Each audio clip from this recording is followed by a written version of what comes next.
Hyderabad city పోలీస్‌కి వచ్చేసరికి నాది కంప్లీట్‌గా అడ్మినిస్ట్రేషన్ అండి. Hyderabad force is a very large force of 17,000 personal ఉన్నారు. హోమ్ గార్డ్స్, తర్వాత ఎస్‌పీఓస్ నుంచి సీనియర్ ర్యాంక్ వరకు కూడా అందరిని. ఈ అడ్మినిస్ట్రేటివ్ మ్యాటర్స్ కంప్లీట్‌గా వాళ్ళ యొక్క లీవ్స్ కానివ్వండి, పర్మిషన్స్ కానివ్వండి, తర్వాత సాలరీస్, ప్రమోషన్స్, ట్రాన్స్‌ఫర్స్. సో, ఇవన్నిట్లో కూడా బేసిక్‌గా వర్క్ ఉంటుంది. Administrative work. And then transfers and postings of people, adjustment of strength. This is completely administration and budget management. అవంతా కూడా సిపి గారి రూల్స్ తీసుకొని గైడెన్స్ తీసుకొని I do the administration. Command కంట్రోల్కి వచ్చేసరికి it is a HOD independent గా under the DG's guidance command control ని చేయడం జరుగుతుంది. It's a state level unit. So కొత్తగా ఇప్పుడు మనకి స్టార్ట్ అయ్యి ఫుల్ ఫ్లెడ్జ్‌గా వర్కింగ్ అనేది 1.5 ఇయర్ నుంచి జరుగుతా ఉంది. ఇంకా చాలా ఇంప్రూవ్‌మెంట్ ఉంది. దాంట్లో చేయాల్సింది ఉంది. చాలా పని ఉంది. So, we are working on improving the functioning of the command control. ఇప్పుడు ఎలా అయితే ఇంతమంది జనాభాకి ఇంతమంది డాక్టర్లు ఉండాలి అని మనం అనుకుంటాము. ఇంతమంది జనాభాకి ఇంతమంది పోలీస్ ఉండాలి అనేది మనం జనరల్‌గా అనుకుంటాం. బట్ కాకపోతే హైదరాబాద్ పోలీసింగ్ పాయింట్ ఆఫ్ వ్యూలో కరెక్ట్‌గా రేషియో కరెక్ట్‌గా ఉందంటారా మీ ఉద్దేశ ప్రకారం? లేదు. We have shortage of force. చాలా షార్టేజ్ ఉంది. దాన్ని ఓవర్‌కమ్ చేయడానికి హైదరాబాద్ సిటీలో అన్‌లైక్ డిస్ట్రిక్ట్స్ కంటే కూడా సిటీ పోలీస్ చాలా కష్టపడతారు. ఆల్ ర్యాంక్స్‌లో కూడాను. ఎందుకంటే ఇక్కడున్న ట్రాఫిక్ పరంగా గానివ్వండి, తర్వాత నంబర్ ఆఫ్ పీపుల్ అంటే పాపులేషన్ డెన్సిటీని బట్టి, type of cases that get reported. So, all this అంతా మోరోవర్ అందరూ mostly educated, elite and also access to the political leaders. So, ఇవంతా ఉండి వర్క్ అనేది ప్రెషర్ చాలా ఉంటుంది సిటీలో. హైదరాబాద్ సిటీలో compare to the other police units. కానీ సిటీ మొత్తం మీద ఏ పోలీస్ ఎక్కడెక్కడ లీవ్ తీసుకుంటున్నారు లేదా ఎక్కడెక్కడ ఎంతమందికి పంపించాలి ఈ టెన్షన్‌లో సడెన్‌గా ఒక్కసారే ఒక పర్టిక్యులర్ నెంబర్ కనుక లీవ్ తీసుకున్నారంటే మీకు చాలా టెన్షన్ వస్తుంది అలా అయితే. అంటే మా వాళ్ళు కూడా మంచి వాళ్ళు అట్లా అడిగారు. So, they know their responsibility. Of course డెఫినెట్‌గా if they are sick, there is an imminent need for them to go for leave and all. It is not denied. It is given. And at the same time, the others who are available, they work up. మాకు CP గారు ఈ man power allocation చేసేటప్పుడు కూడా we have taken into consideration 5% of casualty in each police station. ఒకవేళ వాళ్ళు sick అయ్యో, leave అయ్యో, even casual leaves పెట్టినా అని కూడా మనకి fixed duties police station routine ఏదైతే ఉంటుందో అది ఎఫెక్ట్ కాకుండా ఖచ్చితంగా వర్క్స్ అన్ని జరగాలి. పెట్రోల్స్ వెళ్ళాలి, బీట్స్ వెళ్ళాలి, తర్వాత మనకి reception, station writer duties, so tech team చేయడం, ఇవన్నీ కూడా కంటిన్యూస్గా ఏవైతే ఫిక్స్డ్ డ్యూటీస్ ఉంటాయో కోర్ట్ వర్క్ అన్నవన్నీ అవన్నీ కూడా జరగాలన్నమాట. సో ఆ స్ట్రెంగ్త్ చూసుకొని ఈ 5% క్యాజువాలిటీని కూడా యాడ్ చేసుకోవడం జరిగింది. ఇది కాకుండా పండగలప్పుడు అవన్నీ ఉన్నప్పుడు ఖచ్చితంగా అందరూ కూడా స్టాండ్ టూలో ఉండి everybody will take care of that event అన్నమాట. కానీ యాక్చువల్‌గా ఏదైనా ఒక ఇష్యూ జరిగినప్పుడు పోలీస్ స్టేషన్‌కి వెళ్ళి కేసు రిజిస్టర్ చేయాలి అని అంటే ఈ రోజుకి ఆల్మోస్ట్ 50-70% ప్రజలకి ఎలా కేసు రిజిస్టర్ చేయాలి అనేది ఈ రోజుకి తెలియదు. అన్లెస్ అంటే వాళ్ళకి ఏదైనా అనుభవం ఉండాలి, లేదంటే వెల్ ఎడ్యుకేటెడ్ అయి ఉంటే తప్ప. అట్లని కాదు, వెల్ ఎడ్యుకేటెడ్ కి కూడా తెలియదు. ఒక్కొక్కసారి భయపడతారు, వెళ్తారు పోలీస్ స్టేషన్కి వెళ్తే, because they do not know. అంటే రోజు ఎవరికి అందరికి పోలీస్తో అవసరం రాదు. So they don't know. వెళ్ళినప్పుడు జనరల్‌గా ఏ కేసెస్ ఏ సెక్షన్స్ కింద మనం పెడితే ఏంటి అనేది కూడా జనరల్ పబ్లిక్‌కి తెలియదు. ఎస్పెషల్లీ ఈ సెక్షన్స్ గురించి మనం ఎక్స్‌ప్లెయిన్ చేసి ఎక్కడ ఎంత తొందరగా న్యాయం జరుగుతుంది లేదు అని అంటే ఈ సెక్షన్స్ కింద మనం పెట్టకపోతే ఎలా వాళ్ళు తప్పించుకుని వెళ్ళిపోగలుగుతారు అనేది ఇదంతా చెప్పాల్సిన అవసరం ఒక పోలీస్ స్టేషన్‌లో ఉన్న పోలీస్ డిపార్ట్మెంట్‌కి ఉందంటారా నిజంగానే లేదా? డెఫినెట్‌గా వి టేక్ కేర్. ఎందుకంటే కంప్లైనెంట్ ఏదైతే బాధితుడు వచ్చి చెప్తాడో ఆ కంటెంట్స్ అన్ని మనం కంప్లైంట్ ఒకవేళ ఆయన ఓరల్ గా చెప్పినా దాన్ని we will reduce it into writing, written complaint కింద పెట్టుకొని ఆ రిటర్న్ కంప్లైంట్ లో ఇంగ్రీడియంట్స్ ఏమైతే ఉన్నాయో, ఆయన చెప్పిన కంటెంట్స్ ఏమున్నాయో దాన్ని బట్టి ఆ సెక్షన్ ఆఫ్ లాని అప్లై చేయడం జరుగుతుంది. సో అక్కడ నార్మల్ గా తప్పు చేయడం అనేది ఉండదు, unless there is a mala fide intention. Suppose మిమ్మల్ని తప్పించాలి, రక్షించాలి అన్న అదైతే ఎవరికి ఉండదు. ఆ కంప్లైంట్ ఇచ్చిన దాన్ని బట్టి బేస్ చేసుకొని అవతల వాడు అక్యూజ్డ్ ఎవరున్నారు, వాడు చేసిన ఇబ్బంది ఏంటి, లేకపోతే వాడు చేసిన తప్పు ఏంటి అనే దాన్ని బట్టి సెక్షన్ ఆఫ్ లా ఫ్రేమ్ చేయడం జరుగుతుంది. అండ్ లైన్ ఆఫ్ ఇన్వెస్టిగేషన్ కూడా అదే విధంగా ఉంటుంది. అంటే మనం ఆ సెక్షన్ ఆఫ్ లాని ప్రూవ్ చేయాలంటే దానికి అవసరమైన ఎవిడెన్స్ ఏముందో అది కలెక్ట్ చేయాలన్నమాట. కానీ ఎంత ఫ్రెండ్లీ పోలీసింగ్ వచ్చినా ఇంకా పోలీస్ స్టేషన్కి వెళ్ళాలంటే ఒకలాంటి భయమే ఉంది ప్రజల్లో. ఇందాక మీరు చెప్పినట్టు ఎంత వెల్ ఎడ్యుకేటెడ్ అయినా సరే అమ్మాయి ఎందుకులే కేసులు ఈ పోలీస్ స్టేషన్ చుట్టూ కోర్టుల చుట్టూ అడ్వకేట్ల చుట్టూ తిరగాలి ఇంత టైం వేస్ట్ అయిపోతుంది అని. నిజానికి ఒక క్రైమ్ జరిగినా ఒక ఏదైనా ఇష్యూ జరిగినా కూడా వెళ్ళాలి అని అంటే ఎందుకు ఈ రోజుకి ఇంకా భయం ఉందంటారు మీ ఉద్దేశ ప్రకారం? అంటే స్టిల్ మనకి అది మన మైండ్స్ లో నాటుకుపోయింది. పోలీస్ అంటే నిజంగానే ఫ్రెండ్లీగా ఉంటారా అని. పోలీస్ ఫ్రెండ్లీగా ఉంటారు కానీ దొంగలతో దుర్మార్గులతో ఫ్రెండ్లీగా ఉండం. డెఫినెట్ గా for law breaker definitely we're not friendly. So ఆ డిఫరెన్స్ అనేది మాలో కూడా తెలిసి ఉండాలి, స్టాఫ్ కి కూడా, పోలీస్ కి కూడా తెలిసి ఉండాలి. And at the same time the citizen also should know that we're friendly for an innocent, we're friendly for a law abiding citizen and not for a law breaker, not for person working with malafide intention. So ఆ difference clarity అనేది మాకు, తర్వాత citizen కి ఉండాలి. రెండోది ఏంటి అంటే police station కి వెళ్తే ఇంకా ఆ సోషల్ స్టిగ్మా అనేది సిటిజన్స్ లో ఉంది. వెళ్తే పక్కన వాళ్ళు ఏమనుకుంటారో, బంధువులు ఏమనుకుంటారో, మనల్ని సపోర్ట్ చేస్తారో లేదో.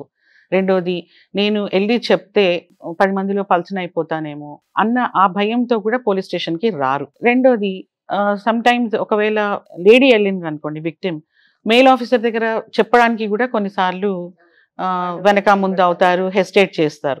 సో అందుకే ఇప్పుడు విమెన్ ఫోర్స్ పెరిగింది కాబట్టి కొంత ఈజీగా అప్రోచ్ అవ్వడానికి, వచ్చి చెప్పడానికి కొంత పర్సంటేజ్ పెరిగింది. ఇప్పుడు మీరు క్రైమ్ రేట్ చూస్తే అంటే కంప్లైంట్స్ వస్తున్నాయి, ఫేర్ గా కేసు రిజిస్టర్ అవుతుంది కాబట్టి మనకి పర్సంటేజ్ ఆఫ్ క్రైమ్ పెరిగినట్లు కనిపిస్తుంది. ఇన్ని రోజులు చెప్పకుండా, అవును రిపోర్టింగ్ ఇన్నాళ్ళు లేదు, ఇప్పుడు రిపోర్టింగ్ ఉంది, రిపోర్టింగ్ పెరిగింది కాబట్టి ధైర్యంగా వచ్చి చెప్పగలుగుతున్నారు ఇట్లా జరిగింది మాకు అని. సో దాన్ని బట్టి కూడా మనము అంటే ఆ ర్యాపో పెరిగింది అని అనుకోవచ్చు. రెండోది it also depends on some times some experience in the police station. ఒకవేళ ఒకరికి ఎవరో చిరాకులో ఉండి ఏదో ఒక మాట అన్నాడు అనుకోండి, ఇంకా అదే పట్టుకుని ఇలా పోలీస్ స్టేషన్కి వెళ్తే వాళ్ళు ఇట్లా అన్నారు, ఇట్లా తిట్టారు అని వర్డ్ ఆఫ్ మౌత్ మీద కూడా బయటకు వెళ్ళిపోతుంది. సహజం కదండి, సమాజంలో మనం చేసిన మంచి కంటే చెడ్డు చాలా తొందరగా వెళ్తుంది. సో దట్ వే ఆల్సో అనుకుంటారు కాకీలు అంటే చాలా కఠినంగా ఉంటారు. కఠినంగా ఉంటాం వృత్తి విషయంలో, కఠినంగా ఉంటాం ఎవరికైనా శిక్షించే విషయంలో, కానీ not with everybody. Correct correct. కానీ మీరు హైదరాబాద్ వచ్చిన ఇన్నేళ్లలో మిమ్మల్ని కలవరపెట్టిన సిచ్యువేషన్ అంటే అమ్మో క్రైమ్ ఏంటి ఇంత దారుణంగా పెరిగిపోతుంది నా పర్టికులర్ ఏదైనా ఇష్యూలో కానీ మీరు ఎక్కువ మానసికంగా బాధపడిన సందర్భం అంటే ఏం చెప్తారండి after you came to Hyderabad? ఇక్కడ ఇప్పుడు చూస్తుంది ఏంటంటే అంటే కన్వెన్షనల్ క్రైమ్ ఇవంతా కూడా అంతకు ముందు కూడా చూసాము. అంత percentage it only varies based on the population. That's what I told you. ఇప్పుడు బాగా కలవరపెడుతుంది ఏంటి అని అంటే the cyber frauds. Innocent people చాలా ఈజీగా ట్రాప్ అయిపోవడము. మొన్న ఒక అతను వచ్చి చెప్తున్నాడు, మా అబ్బాయి చాలా ఇన్నోసెంట్, అబ్బాయి he's a class topper, he's in his 12th class. అతను ఒక అక్యూజ్డ్ కింద ఒక హర్యానాలో కేసు రిజిస్టర్ అయింది అతని పైన. అయ్యో, అది చేసింది ఏంటి అంటే ఒక గేమ్ ఆడాడు. ఆ గేమ్ లో కొంత నువ్వు విన్ అయితే ప్రైజ్ వస్తుంది, ప్రైజ్ మనీ వస్తుంది అన్నారు కదా, అట్లా అతనికి వచ్చింది మహా 1500 ఆ ప్రైజ్ మనీ అనేది. దానికి ఇతను ఒక అక్యూజ్డ్ కింద అయిపోయాడు because that was a fraud, that was a cyber fraud and innocently this boy got in to that. And ఆ తండ్రి ఇప్పుడు వచ్చి అడుగుతున్నాడు ఏం చేయాలి, ఇక్కడ హైదరాబాద్ పిల్లోడు కానీ కేసు రిజిస్టర్ అయింది హర్యానాలో, ఓ మై గాడ్, వాళ్ళు పోలీసు వచ్చి రమ్మంటున్నారు ఫోన్ చేసి అని చెప్పి అడిగాడు అనమాట. సో వాళ్ళతో మాట్లాడండి అంటే వాళ్ళతో అసలు యాక్చువల్గా ఏం జరిగింది అని కనుక్కుంటే పలాని game it is a fraud madam and this boy has got involved in that అంటున్నారు. అంటే వీడేమో ఓన్లీ ఆడాను అని చెప్తున్నాడు. He is innocent 12th class student who got into that. So అట్లాంటివి కొన్ని నిజంగా బాధ అనిపిస్తుంది. అంటే ఇన్నోసెంట్గా పిల్లలు ట్రాప్ అయిపోవడము. మోర్ ఓవర్ ఇంకొకటి డిస్టర్బింగ్ ఏంటి అంటే we're so much into usage of the smart phones. మన పిల్లల చేతికి ఇచ్చేయడము, పిల్లలు చేస్తుంటే మనం సంబరపడ్డాము వాళ్ళు చాలా గొప్పగా చేస్తున్నారు అని. But at the same time we need to monitor and see how they are going and into what type of troubles and problems they are getting into అనేది. So these two are really disturbing. ఇప్పుడైతే మిగతా కేసులు అయితే కామన్గా జరుగుతున్నాయి, అవి కూడా అరికట్టాలి ఎందుకంటే మనుషుల్లో అవగాహన పెరగాలి. Those are individual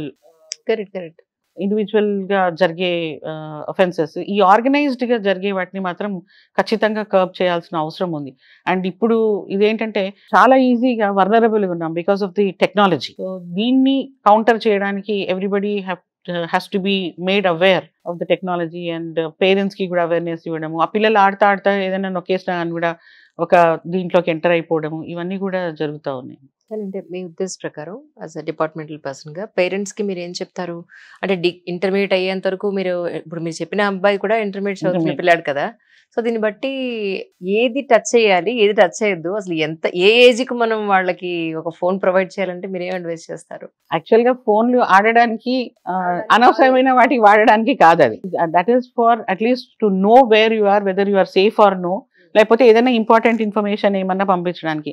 of course technology ఉంది కాబట్టి it has also become an instrument of entertainment of what ever. But everybody అంటే నేను అదే అంటున్నాను, తల్లిదండ్రులు సూపర్వైజ్ చేయగలగాలి. తల్లిదండ్రులే ఫోన్ పట్టుకొని కూర్చొని ఆ ఒక్క హాల్లో నలుగురు 4 ఫోన్లు పట్టుకొని కూర్చుంటున్నారు. ఎప్పుడు మాట్లాడుతున్నారు? ఏది మంచి చెప్పగలుగుతున్నారు పిల్లలకి? ఇది వాడండి, ఇది వాడద్దు, ఇది చెయ్యి, ఇది చెయ్యొద్దు అని చెప్పే టైం తల్లిదండ్రులకు లేదు. ఉన్న కొంచెం టైంలో కూడా మొబైల్ ఫోన్కి వీళ్ళే కేటాయిస్తున్నారు. సో అట్లాంటప్పుడు మరి పిల్లలు ఏం నేర్చుకుంటారు? తల్లిదండ్రులను చూసి వాళ్ళు ఫోన్ పట్టుకున్నారు, వీళ్ళు ఫోన్ పట్టుకుంటున్నారు. వీళ్ళకి ఏం చూడాలో, ఏం చూడకూడదో, ఏం చేయాలో తెలియనప్పుడు ఒకరు గైడ్ చేయగలగాలి. రెండోది, ఎంత అవసరం ఉంది, whether they are really useful for your school education or for any other purpose. దాన్ని బట్టి మనం ఆ level of, because we have money, because we can afford, నాకు ఐఫోన్ అంటే ఐఫోన్ కావాలి, అవసరం ఉందా అవసరం ఉందా లేదా కూడా చూడట్లేదు. So that really spoils our younger generation. వీళ్ళు చదువుకోవడానికి బయటకు వెళ్ళినా ఇంటికి వచ్చినప్పుడు పేరెంట్స్ జాబ్స్ లో ఉండడం వల్ల ఇంట్లో ఎవరు లేకపోయినా కమ్యూనికేషన్ గురించి యాక్చువల్లీ పేరెంట్స్ ఇచ్చేది ఫస్ట్ ప్రయారిటీ దానికే ఇస్తారు. కానీ దాని గురించి స్మార్ట్ ఫోన్స్ కాకుండా మామూలు చిన్న మామూలు ఫోన్స్ ఫోన్స్ సరిపోతాయి సరిపోయి actually. ఉండేది. ఇందాక మీరు చెప్పిన దాని ప్రకారం ఆ గేమ్స్ ఏంటి ma'am? Actually any particular name on it? Actually ఏదైనా నేమ్స్ ఉన్నాయా? There are so many games అని చెప్తున్నారు. I don't know what those games are also actually. అంటే like you got lucky draw అని చెప్పి, ఈవెన్ హెల్త్ ఇన్సూరెన్సెస్ పేర్ల మీద, hospitals పేర్ల మీద, తర్వాత some big malls, you do this, you answer few questions, you will get iPhone. అట్లా చేసుకుంటే వెళ్ళిపోయి లాస్ట్కి వచ్చేసరికి నువ్వు నీ బ్యాంక్ డీటెయిల్స్ ఇచ్చేసేయి, లేకపోతే ఇది ఇవ్వు, లేకపోతే they are entering into a different site and sudden గా చూస్తున్నప్పుడు ఫోన్ సైట్స్లోకి వెళ్ళిపోవడము. They are misleading. అంటే the cover page is different and then it lands up somewhere. ఎవరైనా సరే పోలీస్ డిపార్ట్మెంట్ లోకి ఎంటర్ అయిన తర్వాత అది గ్రూప్ 1 కావచ్చు, నిజంగానే పోలీస్ డిపార్ట్మెంట్ లో ఐపీఎస్ ఆఫీసర్స్ కావచ్చు, ఎనీ సెక్టార్, ఏ సెక్టార్ లో అయినా కూడా, ఎస్పెషల్లీ యూనిఫామ్ జాబ్స్ లో ఒక్కసారి యూనిఫామ్ వేసుకున్న వెంటనే మెంటల్ గా ప్రిపేర్ అవ్వాల్సింది ఏంటి? You need to be strong mentally. ఎందుకంటే కొన్ని అన్ఫోర్సింగ్ ఛాలెంజెస్ అనేవి ఉంటాయి.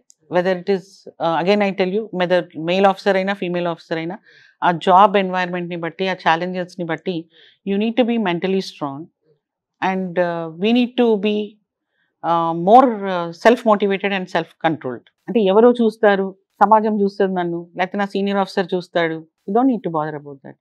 When you know what you are, when you have a self control, ఏది రైట్ ఏది wrong, and you are mentally strong, you can face any challenge. So that is what the first thing which is needed for a police officer. ఎందుకంటే చాలా వస్తాయి, ప్రలోభాలు వస్తాయి, ఇబ్బందులు వస్తాయి, ఒత్తిళ్ళు వస్తాయి, తర్వాత ఒక్కొక్కసారి అనని చెయ్యని దానికి కూడా ఇబ్బంది పడాల్సిన పరిస్థితి వస్తుంది. But we need to be strong in such situation. అలా మీరు ఎవరికి కోఆపరేట్ చేయలేదు కాబట్టి మీకు కూడా బోల్డ్ అండ్ ట్రాన్స్ఫర్లు అయ్యాయి. Of course. నిజానికి ఎనీ సివిల్ సర్వెంట్ కి ఏదో ఒక టైంలో ఎన్నో రకాలైన ఐదర్ పొలిటికల్ కావచ్చు, ఎనీ అదర్ ప్రెజర్స్ కావచ్చు, చాలా రకాలైన ప్రలోభాలకు కూడా లొంగే అవకాశాలు అండ్ సిచ్యువేషన్స్ కూడా ఎక్కువ వస్తూ ఉంటాయి. కమింగ్ సివిల్ సర్వెంట్స్ కి ఎగ్జాక్ట్ గా ఎలా ఉంటే వాళ్ళ కెరియర్ కి ప్రాబ్లం లేకుండా ఉంటుందని మీరు అడ్వైస్ చేస్తారు ma'am? To live according to the rule. ఇది కరెక్టా ఇది రాంగ్ అన్నది కాదు, రూల్ ఏం చెప్తుంది, చట్టం ఏం చెప్తుంది. Nobody is above rule and law, whether it is a civil servant or a civilian. So మనం రూల్ ప్రకారము వెళ్తే, లే డౌన్ రూల్స్ ప్రకారం, it will not be a problem.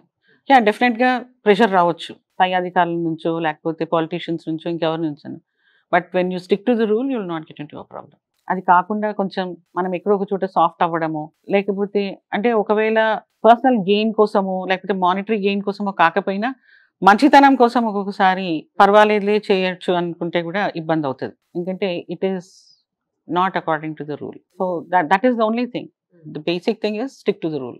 ఎందుకంటే చాలా సార్లు గవర్నమెంట్స్ మారినప్పుడు కానీ, అధికార పార్టీలో ఉన్న వాళ్ళు కానీ ఎప్పుడైనా సివిల్ సర్వెంట్స్ మీద కేసెస్ పెట్టడం, అరెస్ట్ అవ్వడం, వాళ్ళు కూడా జైలు పాలవ్వడం, ఇవన్నీ చూస్తూ ఉన్నాం. కాబట్టి నెక్స్ట్ ఆస్పిరెంట్స్ అనండి, యూపీఎస్సీ ఆస్పిరెంట్స్ వాళ్ళు రేపు అచీవ్ చేసిన తర్వాత మనం ఎలా ఉండాలి అనే దానికి ఇలాంటి వాళ్ళు మాట్లాడినప్పుడే వాళ్ళకి కొంత ఇన్ఫర్మేషన్ పెడుతూ ఉంటుంది. అంటే ఒకటి career లో ఏంటంటే, career లో you need to grow up, but you don't need to be having any attachments. So అదొకటి మనం మైండ్లో పెట్టుకోవాలి. ఎందుకంటే మన సొంత ఇంటి నుంచి మనం బయటకు వచ్చాం, వేరే రాష్ట్రంలో పనిచేయడానికో లేకపోతే వేరే ఊర్లోనో పనిచేయడానికి, వేరే జిల్లాలో పనిచేయడానికి. When you have left your own home town, your own home, how does it matter wherever you are? ఒకవేళ 6 నెలలకే ట్రాన్స్ఫర్ చేస్తారేమో, దట్స్ ఫైన్. ఎప్పుడైతే ఆ కుర్చీకి అటాచ్మెంట్, ఆ ప్లేస్కి అటాచ్మెంట్ అనేది ఉండదో, any wing, any department, you can easily work in any place, you can work with satisfaction. So most of the time I'm asked, ఎందుకు లా అండ్ ఆర్డర్లో వెళ్తే వాళ్ళకి కాంప్రమైజ్ కాను అని తెలుసు, నన్ను ట్రాన్స్ఫర్ చేస్తారు. యాజ్ యూ సెట్, చాలా తొందరగా ఎక్కువ చేశారు అని. It's different. And second thing is, అంటే అక్కడ నుంచి చేస్తే సిఐడికి వచ్చినప్పుడు కూడా నన్ను అడిగారు ఎందుకు అని. ఇట్స్ నాట్ దట్ క్యాలిబర్ లేదు, చేయలేము అని కాదు. When you cannot compromise on certain things, when you're transferred out, even that place also was very happy. అక్కడేం సైలెంట్గా లేని, పాత మూసుకుపోయిన కేసెస్ అన్ని తీసి వాటిని వెలుగులోకి తీసుకొచ్చి వాటిని ఛార్జ్ షీట్లు వేసి సుప్రీంకోర్టు దాకా కూడా వెళ్ళాల్సిన పరిస్థితులు వచ్చినప్పుడు కూడా పంపించాను. So wherever it is, you have lot of work. And then ఈ అటాచ్మెంట్ లేనప్పుడు ఒక గంటలో ప్యాక్ చేసుకొని వెళ్ళిపోవచ్చు ట్రాన్స్ఫర్ అయ్యింది అంటే. That is how I had been trying to keep myself all these years of service. Younger generation కూడా, if you don't have attachment, you don't stick. నాకు ఇది అయితేనే, లా అండ్ ఆర్డర్ అయితేనే నేను చేయగలుగుతాను, క్రైమ్ చేయలేను, ఇంకో ట్రాఫిక్ చేయలేను. No, any work which you take up as an assignment, you love it and do it, definitely there will be a remarkable achievement.